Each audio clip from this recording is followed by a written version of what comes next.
Oluwole hails from Ile-Ife, Osun State. He attended Oromiyan Memorial Grammar School and completed same in 1988. He had his bachelor's and master's degree from Obafemi Awolowo University, Ile-Ife, Nigeria. He proceeded to South Africa in 2005 and completed his PhD degree in biology in 2008 in the area of environmental studies.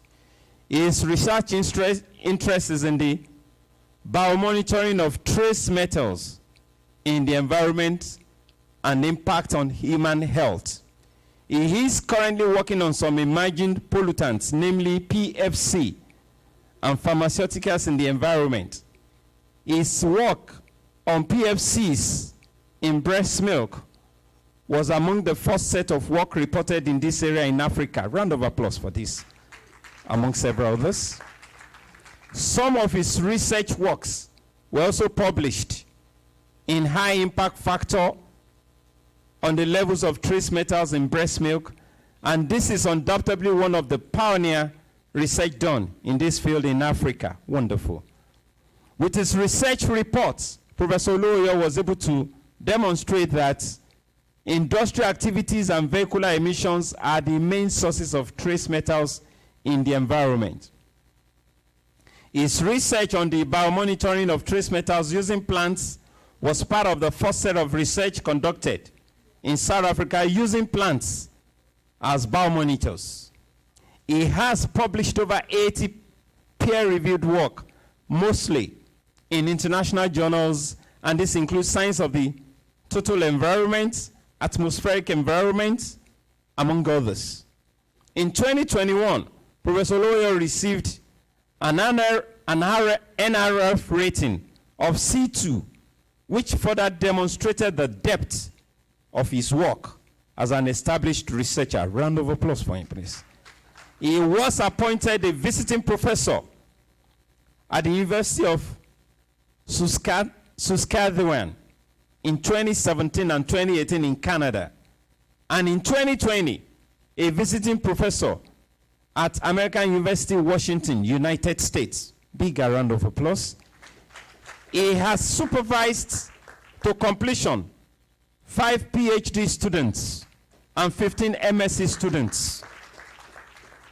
He has received many research grants for his work. Donate to OAU. He worked with Sefako Mahato Health Sciences University, Pretoria, South Africa, and served as the chairperson of the research committee for the school Faculty of Science and Technology between 2005 and 2022. He is currently a joint faculty at the Department of Health Science and the Water School, Florida Gulf Coast University, Fort Myers, Florida, USA. He is married to Dr. Motolani M. Oluoyo, and the marriage is blessed with 2 kids. Big round of applause for our wonderful Professor Hop here that is going to feed us from his fountain of knowledge. Yeah, we'll swap. And he must bless you before he leaves. Thank you very much. Round of applause for him. Thank you.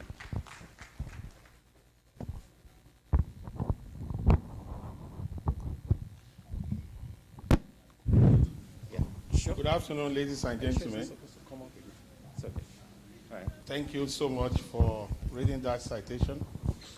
I happen to be a product of a high school principal and a primary school teacher, and that's why I went to Oromiyan Memorial Grammar School. My father is of the policy that wherever he teaches, his children must attend the same school. So we went to Okebode Primary School. From Okebode, I went to Ifetedo. And if you have gone to all these type of local school, one might think that will be the end. But as you can see, most of us who attended Oromiyan Memorial Grammar School next to Sabo, Ile-Ife, we had a meeting recently. Some of them are also professors here at OAU. Just to tell you that you shouldn't allow that to dictate what you'll become in life. Good afternoon, ladies and gentlemen, and thanks to the director of the institute Dr. Okoya, for inviting me to be one of the lead speakers at this conference. And I must say a big thank you to Professor Okoya, who has also been a very strong backbone to Dr. Okoya. And without him, this conference, I can assure you, wouldn't have taken place. Because at night, maybe around 12 a.m., 1 a.m., she will call me and tell me, what are we going to do next? Then there was a day I called Daddy. I said, if she calls me again around that time, Nigerian time, I'm not going to pick her call because she should be sleeping by now. But thank God, everything comes to fruition, and we give glory to Almighty God for that. Let me welcome you all again as the conference chairperson. When we decided on the theme of the conference, then I called for friends and colleagues that can't we have something that we can do together so that the world will know where we are in Africa when it comes to issues about emerging pollutants in the environment. So I made a call to the group. I spoke with Dr. Okoya and also friends, and these are their lists. Dr. Okoya responded. Dr. Oludari Agbola is one of my very close brother and a mentor, but today we are very close. Even in size, we are very close, and you can see him. I also have Dr. Adesina who responded. Mrs. Awe also responded, and Ms. Lyon. And this work that I'm going to present this morning tells us what is happening in the field of environmental health science in Africa. And I also want to inform you, we submitted the work. The work has been reviewed. We're going through the revision for the external reviewers, and it will soon be published in Environmental Health Insight, but it has been approved for publication. So why are we interested in this theme, and why is it so important for us? But before I do that, let me quickly take you to FGCU, where I currently work in the United States. And that's that building, the building you see up there is my building, and that's the university itself. It's not so big university, but also very big in terms of research. And these are a number of colleges and faculties that we have within the school. Currently, I work in the Marriott College of Health and Human Services. I'm a joint professor with the Water School. So what they do something more of interdisciplinary in nature. So you can work with two faculties. So I'm working with the College of Health Sciences. My office is within the in the building of College of Health Sciences, but I do conduct research with Water School. And these are some of the other faculties within the school. I'll play the video of the school to you later. Now let's go back to the theme of the talk. And why are we so much interested in this? When you talk about environmental health, it's something that we should have thought about for a very long time ago. But the concept and the idea was recently introduced by the European Community members in 1993. But some might want to fault this, but this is when it was first agreed upon in 1993. And what was the purpose? And what was their intention? They had the intention that what they want to do is to see if they will be able to identify sources of this pollutant in air, soil, and water, so that they can assess the impacts, not only on ecosystem, but also on human health. And this has been a neglected area for years. Neglected, it says that people do not trace what is happening to humans to the environment. And I'll give you examples as I proceed with my lecture. So what do we want to do with this? With environmental health, we want to identify major pollutants that threaten human existence and well-being. We also want to quantify and understand exposure mechanism. So we want to have an idea of, even if I stay in a polluted environment, how does it affect me, and what will be the impact? And lastly, just as mentioned by the keynote speaker, the idea is all about One Health. How do we factor this into what we are discussing as scientists? So the purpose is to inform policymakers on the adverse effects of pollutants on human health, so that policies can be geared and we have ideas of what is happening to us from the environment, and we want to reduce it, we want to manage it effectively, so that this impact of pollutant will stop affecting us negatively. And at the same time, we can also inform those within the industrial fields that, look, whatever activities you are doing is having an adverse impact on not only just on the environment, but on us as humans. And why do you have to do this? If you look around, if you were here in 2005, 2006, you see a different OAU. You see new buildings, you see new things. But can we really do this without paying for it? And when I say paying for it, without having its own negative impact on us and also on the environment, because we are currently witnessing a surge in different developmental projects. And what we have noticed over the years through my research activity with my team is that industrialization has changed the complexity of our environment. And it depends on the policy of the country, and you'll be able to measure the level of pollutant, and it's currently affecting human health. So all these things is what we're trying to do, to see to what extent should we become industrialized society, and if we do, to what extent are we going to manage our health? If you look at the report that we received from World Health Organization in 2022, they reported that over 20% of the global disease burden and death are attributed to pollution and related to environmental factors. So, and if you read, just like the keynote speaker mentioned, most of these has been linked to human health. With USEPA in 2021, they reported about 67 million tons of pollutants that are being emitted into the environment annually, and this has resulted in death, a premature death.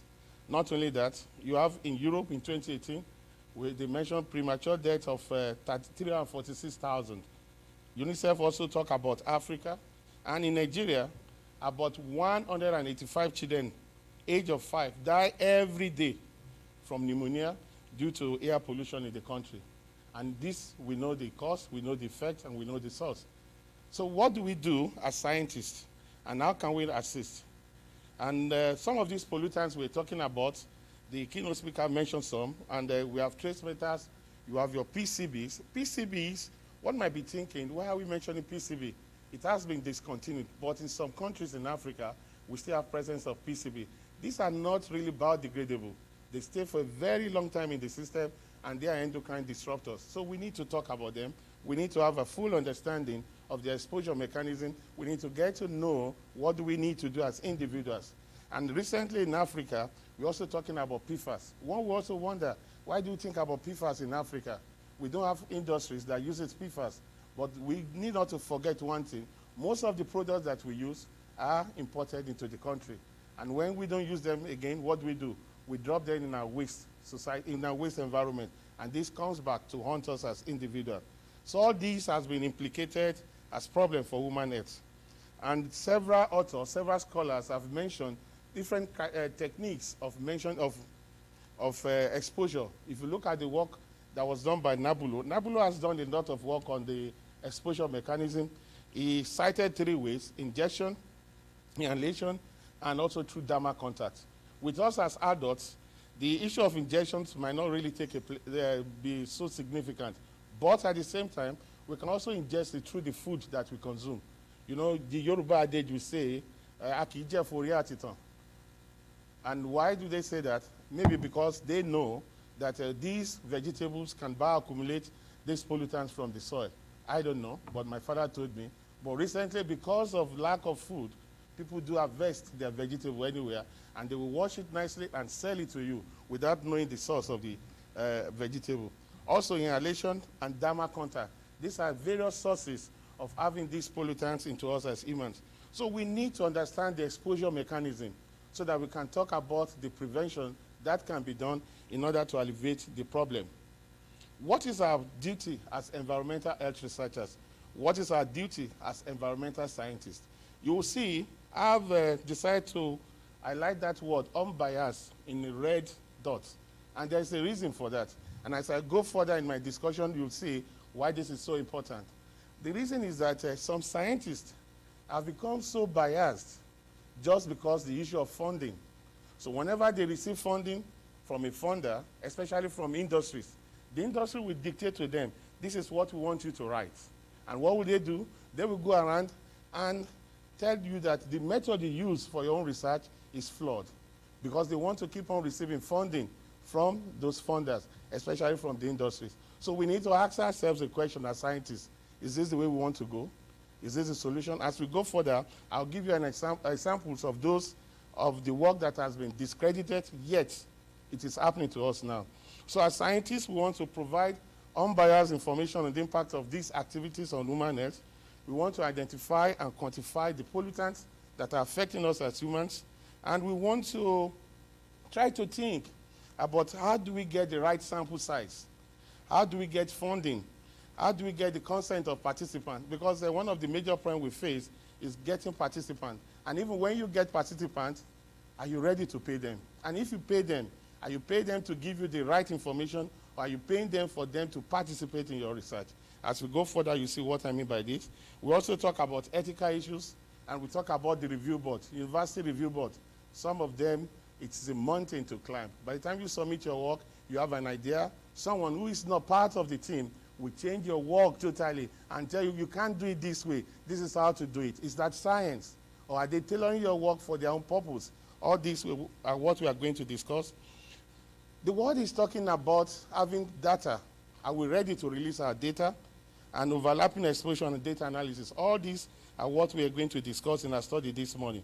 So the first set of studies that we did and opportunities that we have in Africa, I'll start with one, emerging pollutants.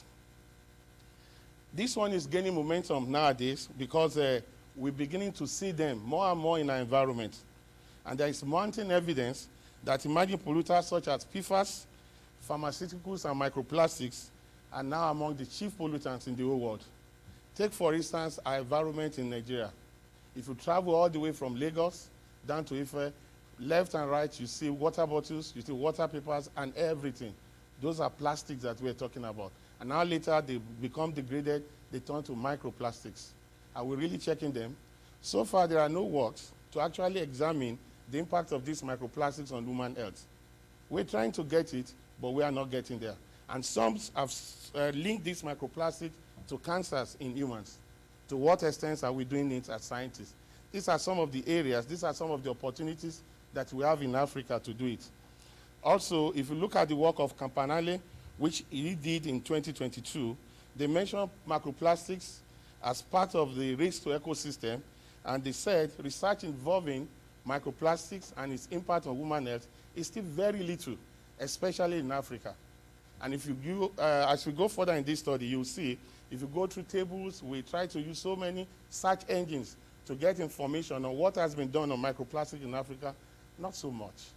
So we need to ask ourselves the question, what are we doing in this regard? So the only information we have on microplastics in human was carried out using human cells line, and it was only reported in 2021. And when have we been having the problem of microplastics? For years ago, only recently reported. So as scientists, as environmentalists attending this conference, this is a new area that we want to work on. We want to talk about microplastic. We want to see what we can do. We have them in water that we drink. We have them in everything that we drink. We conducted a research in South Africa, which I will show you, and one of my PhD postdoctoral students who is there will tell you. After releasing the results, we couldn't sleep for 4 weeks. Why? We were getting calls from industries saying we are trying to expose them. Thank God I left South Africa before the work was published, so they couldn't get me. I was so happy for that.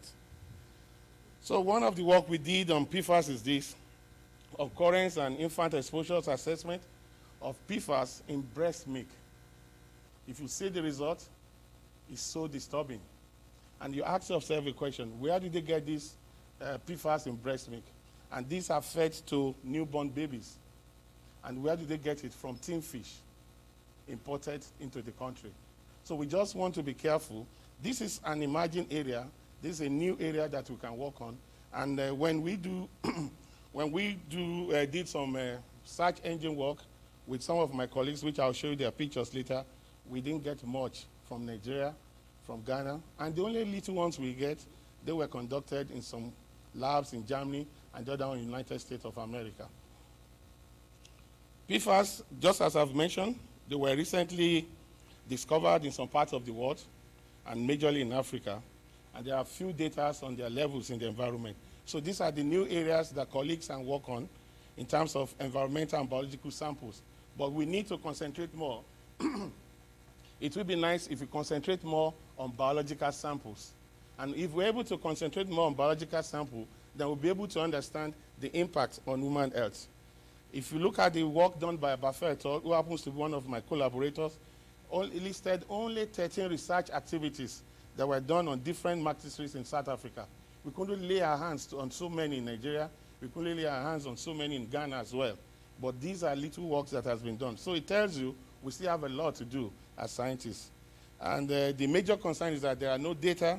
We're struggling to get the data. So we ask ourselves, we have environmentalists, we have researchers in Africa, we have them in Nigeria. What are we doing to tap into this new field of studies? Another one is pharmaceuticals. What do we do? How do we dispose of unused medicine in this country? How do we dispose them? Do we throw them into the pit latrine? Do we throw them while the water is, when it is raining, we just drop them inside the rain? If we do, well, it's coming back to the environment. So research has shown that these pharmaceuticals are now a lot in the environment, especially in the water that we drink, and not only in the water, even in fish samples that we consume. Why? Because we as humans are the ones throwing this unused medication into this place. In advanced country, when your medication is not, you are no longer going to use it, what you do, they will call, you will get a call every month, drop them at a particular point so that the government can take it and use it, not to just drop them anywhere. So where's the legislation? And what are we doing as environmentalists to inform the policymakers that this is the right way to go? And studies have shown that these pharmaceuticals, especially the antibiotics, either in food or water, may lead to its resistance. So then after taking them from food, after taking them from water, you go to hospital, you get your medication, and you ask the doctor, this thing is not working because you are resistant to it. You have taken it indirectly from either the food you are consuming or from the water you are drinking. So what are we doing as scientists to investigate this? These are areas that we can tap into in Africa. Just as I've mentioned, these reports are limited in Africa. And this is what I did with one of the work I did with one of my MSc students in 2019. We're looking at the occurrence of antibiotics in wastewater from hospital and conventional wastewater. And we had a lot. And these are from treated wastewater. You remember, and you have to take note that most of our waste treatment centers do not yet have the technology to remove some of these pharmaceuticals in water.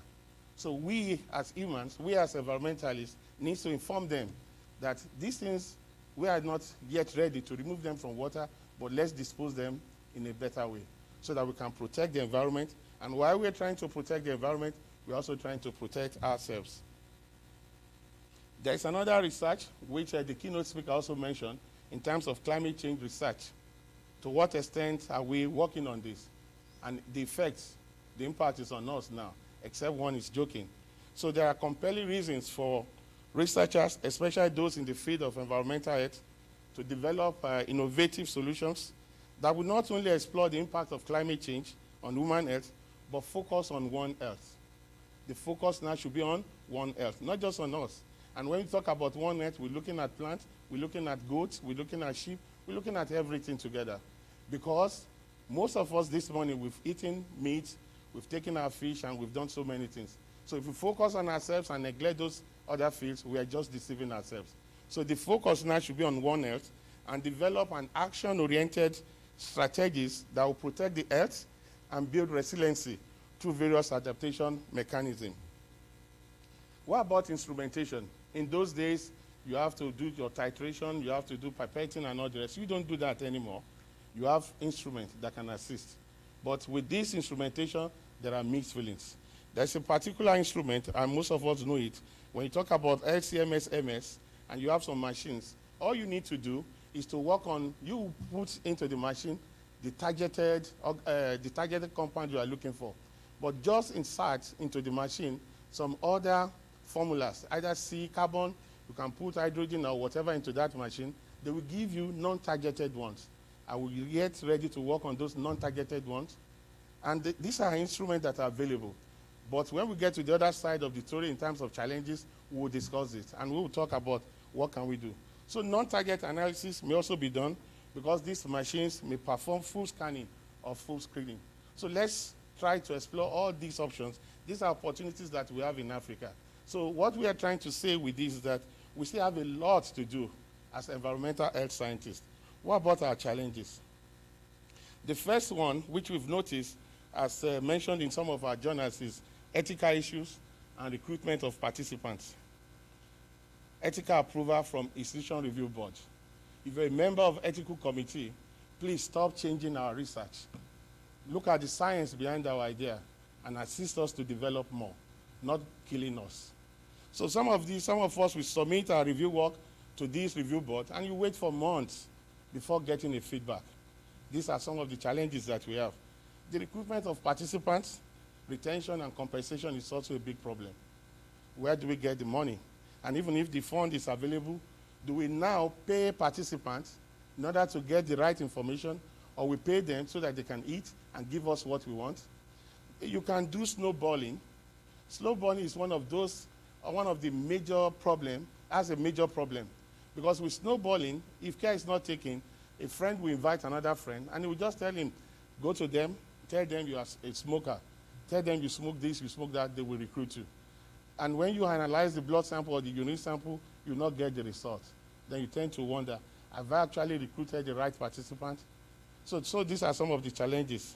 If you look at the report from McDonald in 2006, McDonald said out of the 114 studies they did, only 38 met the required number of participants. So you want to ask yourself, if the number of participants is not enough, what should I do with my research? Should I throw it away or should I publish it? And some journals are very fast. They will give you problem. They will ask you, you've not used the right number of participants, this cannot be used again. So what are we going to do as researchers? So we need to think about that. If you look at what we publish with my colleagues, we mentioned the issue of recruitment of the right set of people, which is still a big one. And without having the required number of participants ethically, your research becomes flawed and may be a waste of time and resources. So we want to think about this. How do we recruit participants? How do we retain them? How do we compensate them? In terms of compensation, this has sparked so many debates, whether we should compensate them because of ethical issues or whether they're under undue influence, and they will call it force burden on the poor people. We call it force burden in the sense that these people just want to use the money. They are not necessarily interested in the research. So you give them money today, and you want to do a longitudinal study. Instead of you getting them to recruit them again, you don't have them again. And you just have to start over and over again. And when it comes to compensation, to what extent are we going to compensate them? And how much are we ready to give them? So all these things are some of the challenges that we are having. So if you go to countries like Europe, America, they have a standardized price. But some of them even discourage the issue of compensation in research. So we just need to have a discussion around that as well. The funding model and research purpose. Most of us find it so difficult in Africa to get funding for our research. But things are changing in Nigeria now. You have NRF in Nigeria, you have TED Fund, you have so many funding opportunities. But we also need to ask ourselves as researchers, am I using the fund for the right purpose? Am I using it for the right purpose, or am I using it for other purpose? And we read in the news, sometimes, I think it was 2 months ago, that one of the colleagues got the money and started having burial party. Was that the purpose of the research? And he's currently in jail. So we need to ask ourselves whether we are using it for the right purpose. And do we even have the right opportunity, the right channel to get these funding opportunities? And when it comes, how do we select individuals that are supposed to receive this money? We can collaborate with people outside the country, but there's a problem with that as well. When you collaborate, you have to dance to the tune of the funders. And what do? They look at their own thematic area. They look at their own problem. They are not really solving our problem. So our problem should be solved by ourselves. So we need to sit and start asking ourselves a question. So if funders releases fund, can we have a team that work on how to use the money effectively so that we can achieve whatever we want to achieve? So international collaboration is encouraged, but it has been noted that when you rely too much on this, the foreign funders may not necessarily improve research within these low-income countries because they want to solve problems for their own people. Funders usually decide the research focus and scope. They will tell you the scope, which may lead to research aims that are more closely aligned with funders' interests rather than the country's needs. So we need to talk about that. We also have the exposure concept and the threat from industries. This is a big problem in Africa, and not only in Africa, all over the world. Bias reporting as a result of support received from private funders. If you look at some of the work that was done, this is, if you go through the journal of this man, you will be shocked to see some of the revelations about funders, about bias that is within the system, about scientists cooking results in order to favor the industries. Please, if you have time, go through this journal. You will see so many, and it's shocking to even see that that is happening among us as researchers. This particular work was done by one of my directors in South Africa, Professor Ayo Yusuf. He did some work called e-cigarettes, and the next day he received thousands of calls from those making it that is lying. And they want him to withdraw the paper, which he refused as well. So these are some of the problems we are facing, not only in Africa, all over the world. This was the work I was referring to the other time. We did this, and we reported it, and the postdoc here will be laughing while I'm telling, because they received several calls from the industries, especially the water board. Even Dr. Agbola knows about this. They were calling us day in, day out. Unfortunately, I was so happy. They couldn't get hold of me, and I'm very good wherever I am. What about infrastructure? We don't have a specialized laboratory that are dedicated to environmental health research. Just as we have mentioned, research on emerging contaminants, such as PFAS, are still very scarce, and this is due to lack of instrument for PFAS in most of the African countries. While we were trying to do the study, we see that we were able to notice that it was only two countries in Africa that has LC-MS. I may be wrong, but we noticed that we have it in South Africa. We also have another one in Germany. In Egypt. But some of this work was done in Ghana. There were PFAS work that was done in Ghana, another one in Uganda. So what they did was to collect the sample and take it to Germany, and the other one they took it to United Kingdom. But you ask yourself a question: the period of transportation and all the rest, has it not contaminated the sample? How are you sure of the sample safety and all sorts of things? And you remember, when they are biological samples, they are always very difficult to come by. People who donated blood to you today might not be willing to donate blood to you tomorrow. So what then do you do? Yet these are important research activities. The absence of good infrastructure, storage of the sample could also be a problem. We've been here and the light has gone for more than 2 times. It's not only peculiar to Nigeria, it's all over the world. No, not all over the world. Some parts of the world. But what do we do to correct such? And how do we manage it? Do we have freezers that can assist us to keep all these biological samples? So these are some of the issues. And we also have problem with environmental health data. Why? Because data sharing is good, but how many of us are willing to put our data on the internet so that another group of individuals can use your data and publish it?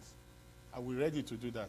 I doubt it. Because if they call you, just tell them, I'm still working on those data.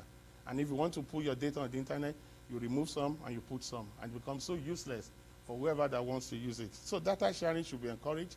Data mining should be encouraged, but we need to do more as environmental researcher. Privacy risk, because by the time you conduct studies using biological samples and you notice 1 or 2 things from the blood of that individual, the onus is on you to go back to that individual and tell them to go to hospital so that they can be cured. But are we really doing that as scientists? Once we get the blood sample from them, do we leave them alone and ask, because we have what we want to publish our work, we want to graduate with our PhD or MSc degree, and what happens to our donors? We leave them the way they are. We need to think about that. Despite the fact there will be privacy risk, but we still need to talk to them, we still need to go back to them, give them the feedback and say, look, I've noticed 1 or 2 things from your sample, and if care is not taken, can lead to 1, 2, 3. But I am not a medical doctor, I cannot confirm. I will advise you to visit an hospital so that you can get care. So all these things we need to do as environmental health scientists. In conclusion, there are significant achievements and improvements in this field of study, but are limited, mostly due to the developed world, thereby posing a serious problem for most of the developing countries. So there is therefore a compelling need and comparison for us, those of us in the field of science, in the field of health science, medicine, engineering, social science, and education, to work together as a team and talk about interdisciplinary action so that we can collaborate and inform the audience. These are some of the current research activities that I'm doing in my lab. We're working on exposure to trace metals, and other toxic pollutants from scavengers. We have a group of scavengers that go to the waste dump site, and the prof mentioned something like radiation and all the rest. We are working on the trace methods because they eat their food there. Some of them might not even wash their hands and eat, and by so doing, they're injecting some of these toxic pollutants. We're also trying to profile different levels of pollutants in the water in Fort Myers, because they recently witnessed hurricane. Some of the houses were washed away, their fridges and all the rest, washed into the water. So some of these that were used in making these fridges are there in the water. So to what extent are the water polluted? We're also evaluating the effect of toxic trace metals in PFAS in sheep and goats. This particular student is a student that we all know. It's Professor Awoto's student who is working with us in South Africa. She's working on goats and sheep, and she's trying to see the impact of mining activity, because these are free-range goats, and they get their food around the mining area. But you and I will go there and purchase them as food, thinking that this is fresh. Whether it is fresh or not, I will not be able to answer for now. Then the last one will be level of, that I'm working on, is level of toxic trace metals in obese females that are living around the industrial area in Pretoria. So we're looking at the level of toxic trace metals in them and the influence on the reproductive hormones.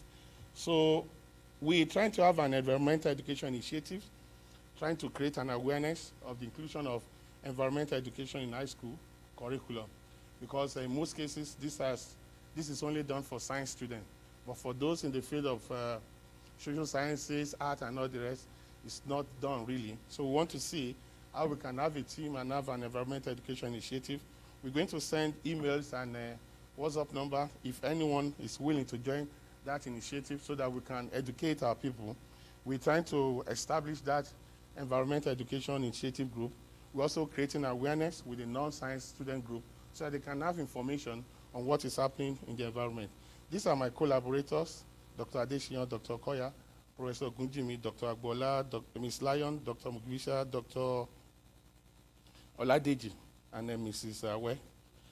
I want to say a big thank you to my university, the current university, FGC, Florida Gulf Coast University, my SMU team, my collaborators, and to you, audience, who have decided to listen to me today. Thank you all.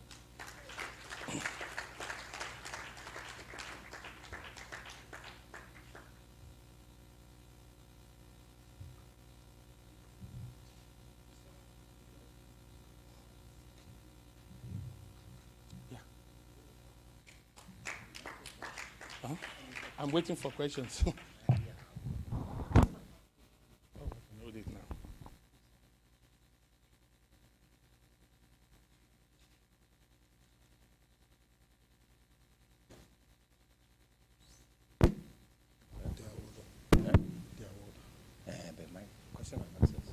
Ladies and gentlemen, let's applaud, acknowledge, and encourage Professor Oluoyo. While I was reading your citation, sir, when I saw impurities in breast milk, and I'm like, wow, what do we do? Well, let's make our world safer anyway. Ladies and gentlemen, questions, comments, appreciation, and much more for the much he offered us. From this side of the divide, do we have anybody who wants to ask questions or something? Yes, ma'am. Bless you. Round of applause for Prof. Your name? Thank you very much. I'm Professor Ayo Olabaji. I work in the area of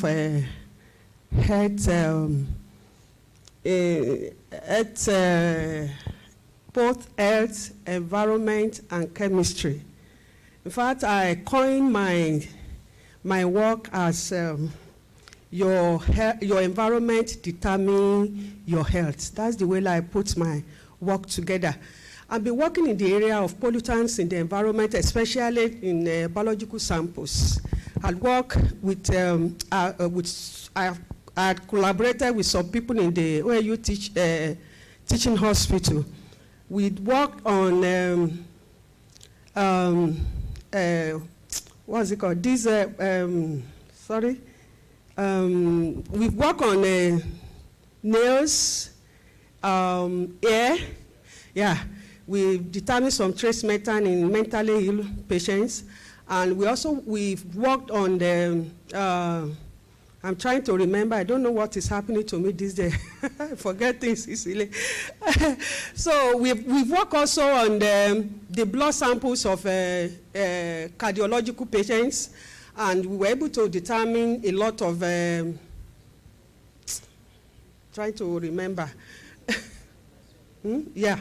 So the major issue that we encounter with this, biological samples, they are prone to being destroyed after a few minutes if you don't take care of them. So the major problems we've been facing is in the area of instruments. You have to do a lot of, for instance, when I was working on blood, I had to freeze dry the blood before I could use it. And I want to appreciate what you have been doing. I've seen a lot of work on all these antibiotics in wastewater, the effects and the rest. So my question now is, how do we people, because we were talking about, you were not able to get a lot of data in the Africa, Nigeria, maybe West Africa or Africa as a whole. The problem we have is not that we don't have idea of this work that we are doing, but we have the problem of instrumentation. So how do we solve this problem? Thank you. I used to talk with my brother and my friend and colleague, Professor Odiwe. We went to the same school, and when the issue of third form came and all the rest, I asked him a question. I said, is it right for Nigerian government to send people for training all over the world and give them 5 million naira? And when they return to the country, the machines are no longer there. Why can't they use that money and buy machines regionally and invite these people to come and do the training rather than sending an individual? And if you look at how much they've spent over the years, it runs to billions of naira. So we still need to inform the policymakers that, look, this system that you are doing may not be working anymore. Can we have a relook into the pattern, into the method of disposing this money? Because to me, really, because I have to, and some of them may not even return to the country. But I was not sponsored by the Nigerian government, so that's why I did not return. I was sponsored by my parents. So we need to ask ourselves this question. Is it not time for us to start collaborating as institutions and having maybe one center where we have this machine? Because if you look at the new machine, I can assure you of something. If you do any research work on LC-MS, by the time you send it out, even if you have written in such a flawed way, the reviewers and the editor will still encourage you to resubmit it because of that machine. And that's why you have most people getting web published in those countries, because they have all this machine, but which is not readily available in the country. And that is why we don't have most of this information from Africa. So it is time for us to start thinking about it.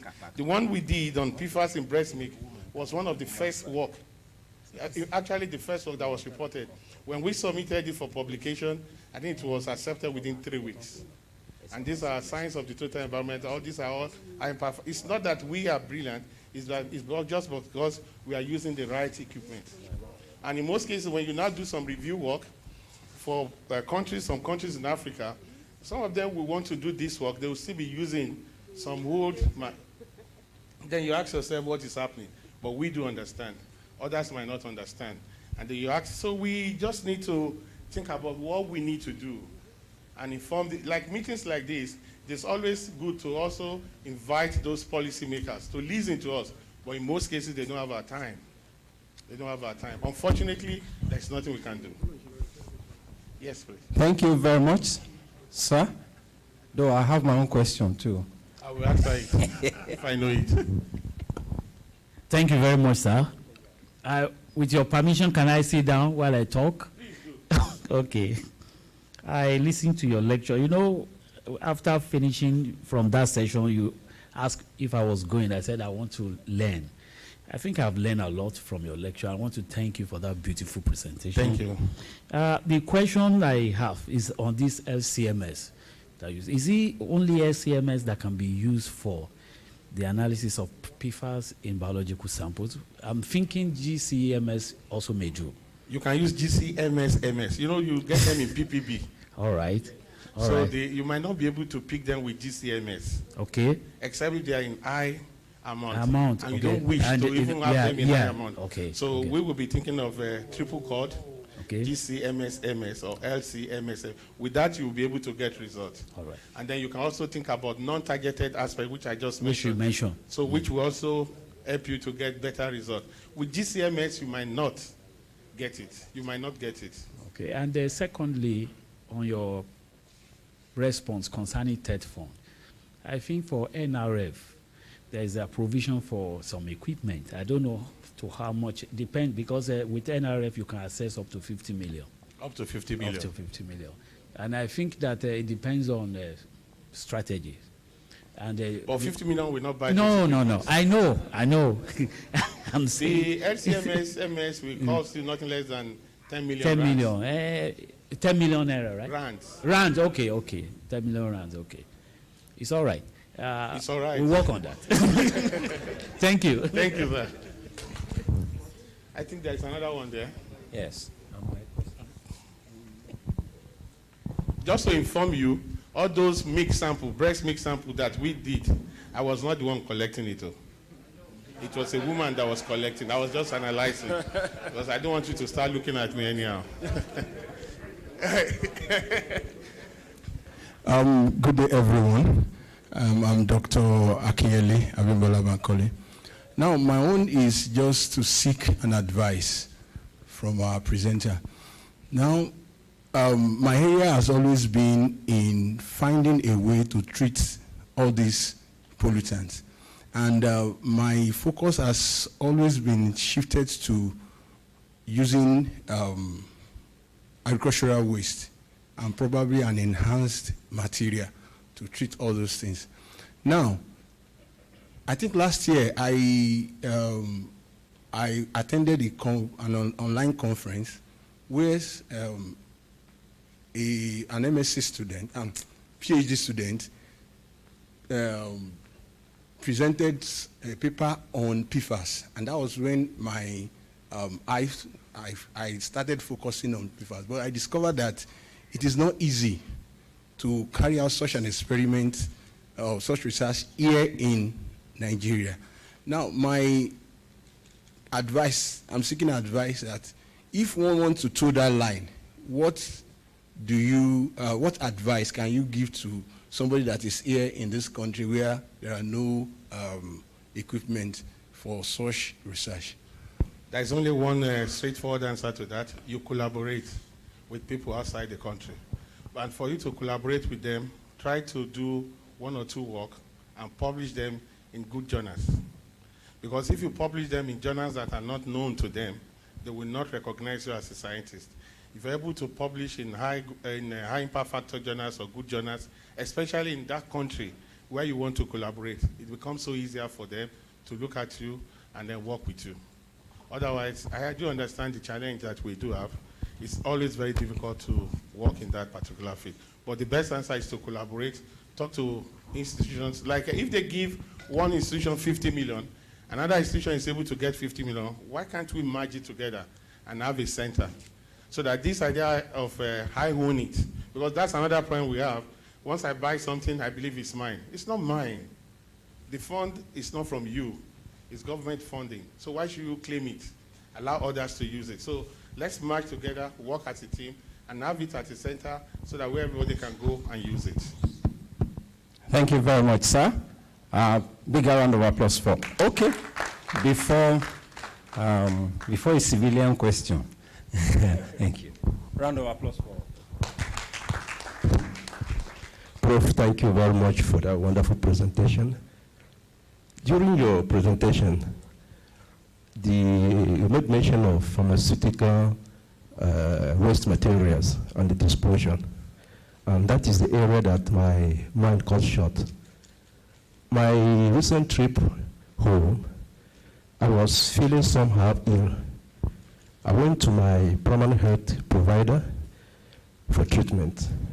So I just took a walk behind their hospital, and I saw some syringes, cotton wools, and different type of waste products behind.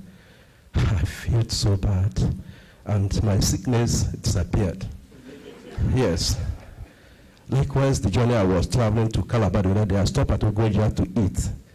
When I just take a walk behind the restaurant where they cook, I discovered that the place was not looking too fine, and I could not eat again. So my question now is, all these things, pharmaceutical products, waste in the restaurant and whatever, what is the proper way of treating all those disposals or those waste? Okay, thank you. I will answer your question, but can I ask a question as well? Do we still have wuli wuli in Nigeria? When I was growing up, there are wuli wulis. Are they working? Really? Do we have? Who is paying them? Who is paying them if we have? So, I mean, you cannot just dispose things like that. For example, where I live now, when you don't use any medication again, they will give you a name of place to drop it. You drop it there, and then they know how to clean it up. Not that you will drop it, or you just drop it anywhere. No, it's not done anymore. You just have to package it, go back and drop it somewhere. And if you're able to, if you don't have money to go there, you just call the number, they'll come to your house and pick it up and drop it. And then they will do the nice thing with it, either cementing it, incinerating it in a different way, in a modern way, so it doesn't contaminate the environment anymore. And that's why I was asking, do we have environmental health officers again that look around and check all those things? In those days, we used to have them, but I'm not sure. And you see, we also need to start exposing all these activities. We are always afraid because we don't know what they will do, because one might be thinking they can come after you. But we can just send pictures to the relevant authority and say, look, what they are doing here is highly uncalled for. And then we don't know what will happen. But it is something that we need to do as individuals. Because whether we like it or not, we've been able to see some of these antibiotics in vegetables. We see some antibiotics in vegetables. And one of my MSc students will present this one of these days. We've seen some of the antibiotics in the vegetables. So we just need to be very careful in terms of what we do to our environment. Because if we fail to care for the environment will fail to care for us. And then we'll get the cost at the end of the day. Yeah. Thank you. We are Gender Balance University. Someone here? Thank you. All right, I'm Dr. Laditi. I'm asking this question on behalf of students. Maybe they want to do research and there is no funding from their supervisor, and to get NRF is a problem. Maybe they don't have connections. So what can such students do? Thank you. That question is meant for Professor Okoya, Dr. Okoya, Professor Awotoye, Professor Adewale, Professor Diwe. And the VC. And the VC, not for Wole. Yes, Professor Awotoye wants to answer your question. Nice. Oh, he wants to ask a question. It's a difficult one, but we just need to start thinking about funding. Sorry, I want to ask a question. Okay, Prof. That question is meant for the management, and the management are seated in the front.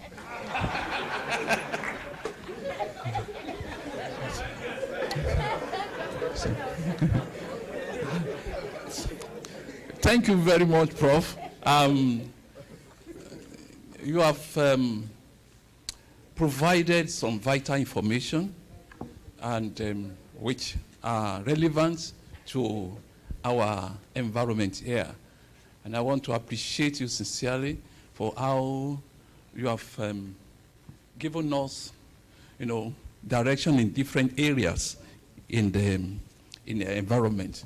But there is this aspect which has been bothering me. Is this aspect that you raise, the aspect of where you have intrusion of some stakeholders, into research results. And then they try to see how you can manipulate it, when you know that what you have seen, even in this environment, even in this environment,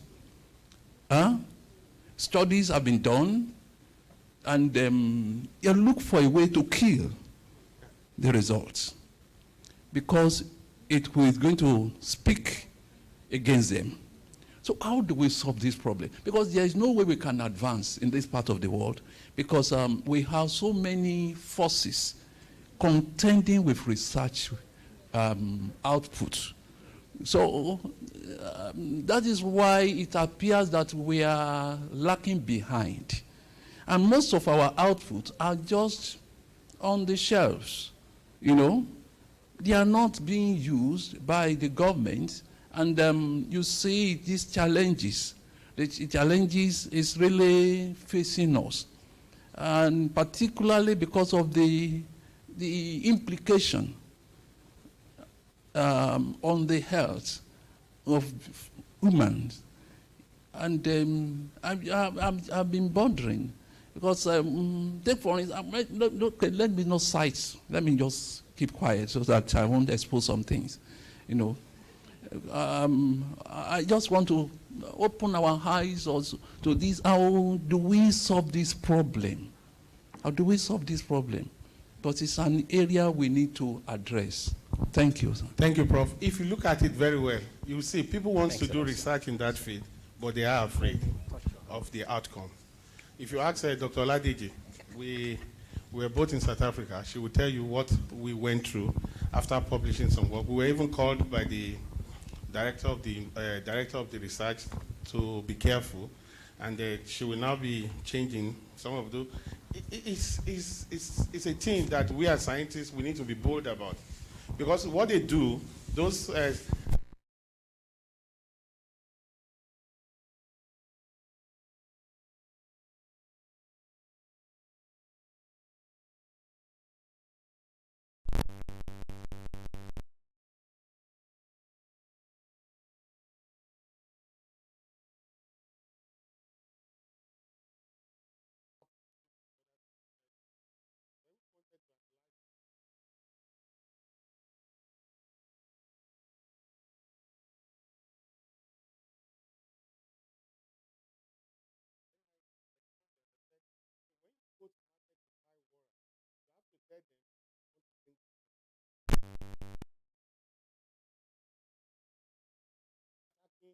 Your method, they look for ways of attacking your input or whatever that.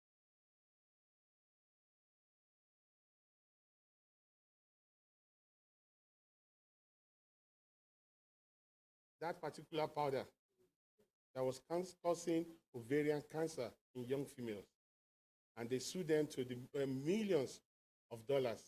It was just released 2 months ago. So these are problems that we are facing in the country, not only in Nigeria, all over the world. So we just need to have a way of working around it as a scientist, and they've been bold. Maybe the issue of anonymity will come to play. If government can allow that, we anonymize the result at the particular area where the samples were collected, and then we just tell them the impact. But even as at that, what about ethical issue? What about what we hold the public? Telling them the truth.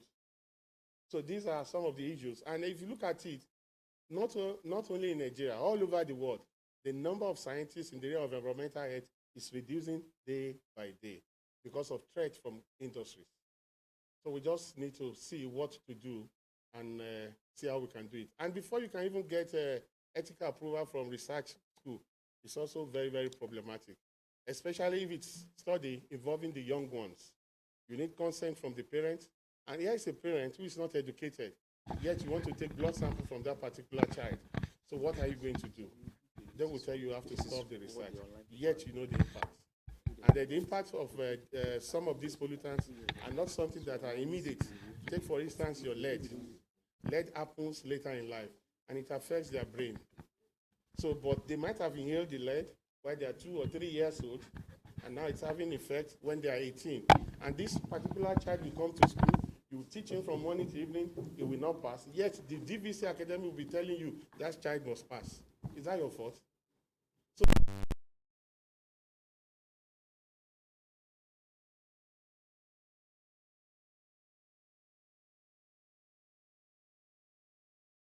By the way, colleagues, Thank you very much. can I quickly acknowledge some individuals here? We're not done. My question. Okay. Please. Thank you. Permit me, ladies and gentlemen, round of applause for all of us for our patience and for our presenter. Thank you. May I crave your indulgence, respectfully, also through the Institute Director and all our eggheads here present. I'm particularly worried because I'm a parent, and I believe every parent here will be worried when you talk about, except for probably those of us that are not scientists who probably are not aware of the fact that breast milk could have impurities and all that. It would have been very nice because, there would have been, it's about cause and effects. Some things would have caused what transpired and all that. Some of it, yeah, we have women in here. We have women in here. But what about our girls? May I crave your indulgence? I know you're not around. Maybe some virtual lecture for our women and girls within the university. Somewhere down the line, can we get a commitment from you that you probably help us throw lights on it, please? If it is online, I can easily do that. virtual. And if it is not online, one of my friends, childhood friend as well, AK is there, is your director of research. Fair enough. If he has decided to sponsor me, fair I'll enough. be here. Because truth of the matter is, we have the female population of our students here. We are 30,000 plus carrying capacity. Plus minus 10,000 will have been girls or women, if you like, and all. So if they are informed, they can as well inform others, and the world will be a better place and we won't have that issue. That's that. I'm a parent, I have 2 girls growing, and I doubt their dad didn't know this. I doubt whether they know it. Maybe you can, for the purpose of educating us, just throw a few lights on the causal factors of why we have those impurities and all that, so that those of us there could be more guided and there are so many factors. Right. The water that we drink, the vegetables, and especially the tin food. The tin food. They have all these things in them. And there are some of them that do have these toxic materials even on them. And then we also need to look at the expiring date. But majorly, the water that we drink, the vegetables that we eat, and some other tin food that we consume. Those are some of the sources of this. And recently, some of these animals that grazes around mining area or polluted area consume these grasses directly. And remember, these are not just passing through as feces, they go into their system as well. So all these can also be sources, but majorly the water that we drink. So we just need to be careful. And we are not saying that because we believe that some of the water sample we're drinking is not fine, and that we should now switch over to bottled water. We also need to be very careful. I'm not saying bottled water is not good, but please be very careful. That we're going to publish a work on bottled water recently. Very soon, you will just be shocked to see the level of pollutants in those bottled water. She will tell you what we have been able to gather so far from other countries as well. It is not really a safe environment anymore. We just need to work together as a team, educate ourselves on how can we protect our environment for our own good. And the issue of regular monitoring of all that we are consuming is very, very important. All right. Thank you very much. Well, that means it's not only for women, it's also for men too. Yes. We drink water here and there too. Thank you very much. One of my published work talk about, this is a neglected field. We don't normally trace matters to mental problem. It's either we think it's from your stepmother or your stepfather or some other issue. But when I did some research on it, we were able to see lead as one of the major problems of mental problem. And this has never been reported in this country. But if you look at one of my publications, you've reported it. Yeah, thank you. So if you look at it, you'll see that lead is one of the causes of mental issues in some other countries. And even here, as Prof. have just mentioned. Right. Please permit me to say, since I graduated from this place, I started my journey with some of my friends. They are here. We used to play football together. I doubt if they can play, but I can still play. I have Professor Odiwe here. He's one of my childhood friends. And our ASU chairman. The ASU chairman. Yes, so a round of applause for him, please. And all unions here present. Thank you. I also have in the audience who came, Professor Akoni. I used to call him AK. We also started together. And also my younger brother, who happens to be a friend, Dr. Agbola. You see we are the same size. And lastly, I want to appreciate Dr. Okoya for giving me this opportunity. I thank you all. Thank you. Thank you, Prof. Bigger round of applause for Professor Oloyo. Please, while you are still here, sir, yeah, we did your citation. You need to be honor your man. For everybody here is a men and women of honor. Round of applause for ourselves. May I call Professor Mrs. Olabanji to help us decorate our worthy alumnus, very distinguished. Very distinguished. No, just quickly. Yeah, go like that. Thank you. Let the applause continue. No, I just. Let the applause continue, please. Thank you. Right. Thank you. Yeah, sure. Prof, here. Yes, sir. Here, madam.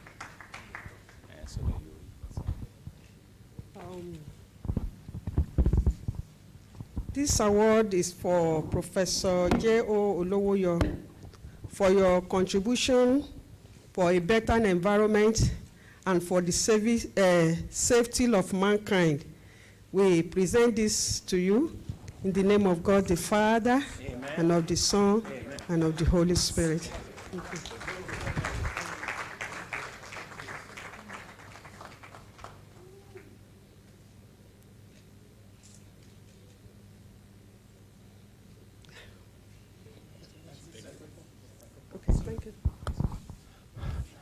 Ladies and gentlemen, as the pictures have been taken, Professor Oloyo's friends can please step up to, celebrate their friend.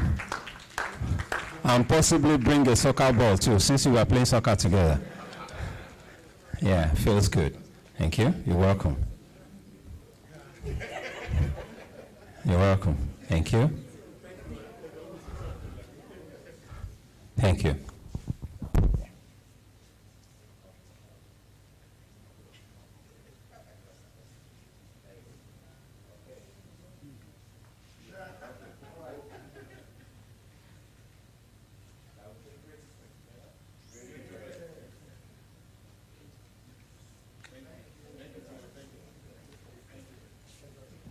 Thank you very much.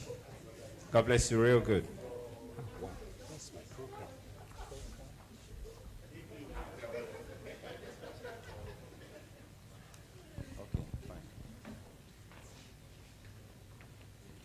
So this is like the boys are back in town.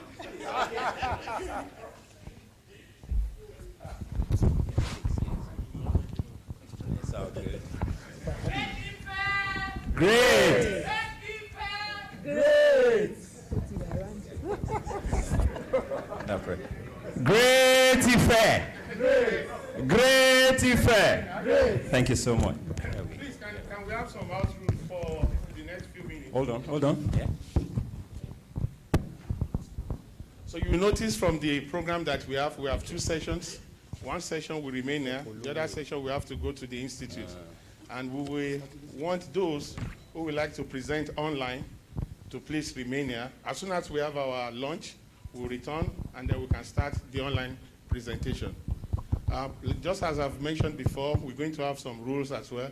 In terms of when you want to present, let the session chairperson knows whether you're a student, and if you're a student, MSc student, PhD student, or whatever that you have. And then after that, after your presentation, please try in as much as possible to answer some of the questions. Then once that is done, we'll have another session on Friday, the closing session where we announce the winners.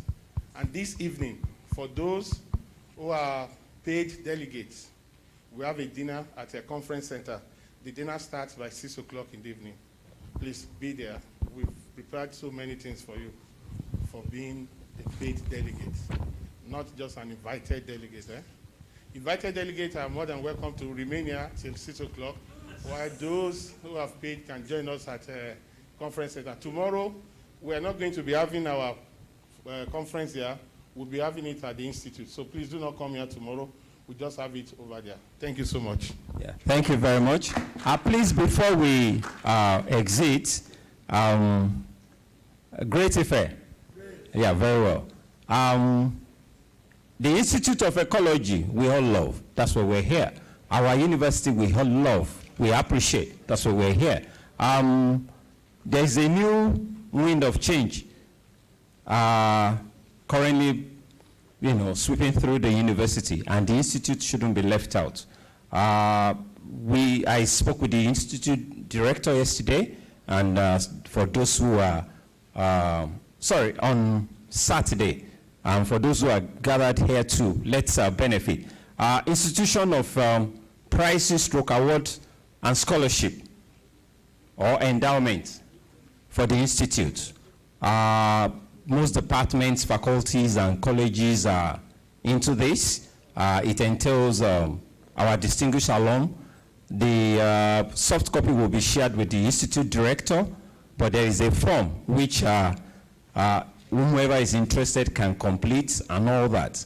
Yeah, even if we don't have the capacity to institute an award or prize right now, we could help share the information to those who God had blessed or those who have the penchant to give along such lines. The subject prizes is $1 million naira, payable to the institution. Departmental prize is $1,500,000. Faculty price is $2.2 million. College price is $2.250. While university price is also 2.5 million naira. May God bless us as we become part and parcel of solutions to OAU's greatness and real-time progress. God bless you all. Let's dismiss for lunch, but let's take our anthem, in order to, stay safe and healthy, while we make our environment safe for all of us. Thank you. Shall we rise for the anthem, please? Thank you. Because of our men in uniform here, I guess we take the anthem too, the national anthem too. Yes, we need to. Yeah. Thank you very much. Sorry. Okay. Our national anthem, the first stanza. 3, 4. Arise, O compatriots, Nigeria's call obey, to serve our father's land, with love and strength and faith, one ever over, heroes past shall never be in vain, to serve with love and might, one nation bound in freedom, peace and unity. The Great Ife anthem, please. 2, 3, 4.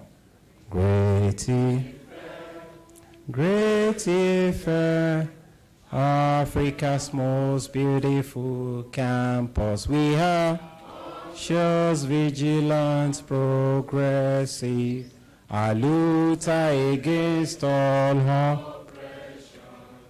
Forward ever, backward never, for learning and culture, sports and struggle. Great Ife, great, I love you. There is only one Great Ife in the universe, another Great Ife. It's a counterfeit. Great, great, great, great, great, Great Ife, Great Ife, great. Thank you so much for coming. Bless you all. Thank you. Item 7. Thank you. We are going to use the meal ticket again, please. We are going to use the meal ticket. Please go there with your meal ticket.